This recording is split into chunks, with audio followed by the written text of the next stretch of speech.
कि प्रिय कलाम साहब, आपके जाने का दुख बहुत है मुझे, लेकिन गुस्सा भी बहुत आ रहा है।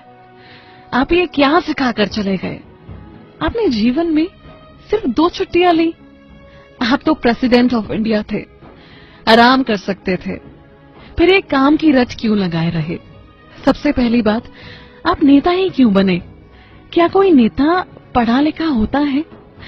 अगर आप प्रेसिडेंट ही बने तो ये रूल क्यों नहीं बना दिया कि आपसे कोई अंगूठा छाप नेता नहीं बन सकेगा?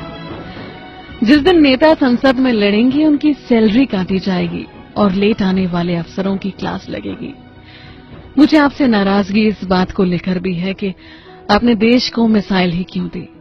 न हमारे पास आधुनिक हथियार होते और न ही पड़ोसी देश हमसे जलते।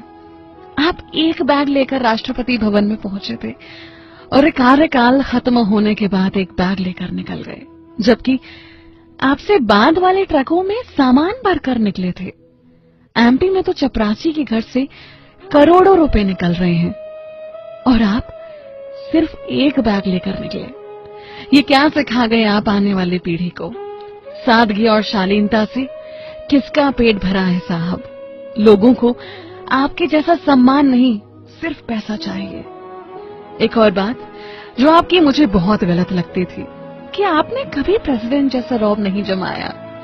यहाँ पार्षद बनते ही नेता ऐसे मदमस्त हाथी की तरह चलता है कि उसे आसपास वाले दिखाई नहीं देते, लेकिन आपके लिए कोई ऊंची कुर्सी ही लगा दे तो आप नाराज हो जाते थे। छोटे बड़े का भेद तो आपको समझना चाहिए था ना। अब बात करते हैं आपकी कमाई की। जितना मुझे पता है, देश के राष्ट्रपति को लाख रुपए से ज्यादा की सैलरी हर महीने मिलती है और सुविधाएं अलग से। सरकार पैसे देती है खुद पर खर्च करने के लिए, ऐशो आराम और मौज मस्ती के लिए, लेकिन आपने सारी सैलरी एनजीओ को दान दे दी। यहाँ तक जब आपके घर वाले दिल्ली घूमने आए तो उन पर हुआ खर्च भी आपने अपनी सैलरी से ही दिया। एक बार हुक्म तो देते, सब कुछ फ्री में हो जाता। आज का नौजवान वैसे ही पॉलिटिक्स में नहीं आता और अगर आप जैसे 2-3 प्रेसिडेंट और आ गए तो नौजवानों का नेतागिरी से विश्वास ही उठ जाएगा। मैंने ये भी सुना है कि आप सफलता का सारा श्रेय अपनी टीम या जूनियर्स को देते थे। अच्छा हुआ प्राइवेट कंपनी में नौकरी नहीं की, नहीं तो जल्दी निकाल दिए जाते और सब आप पर हंसते जैसे आपने कोई बड़ा गुनाह कर दिया हो।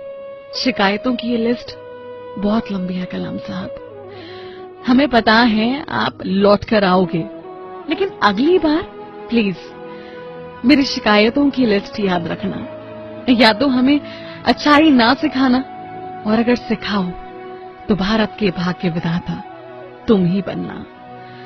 आप हमेशा जियोगे हमारे दिल में कलाम।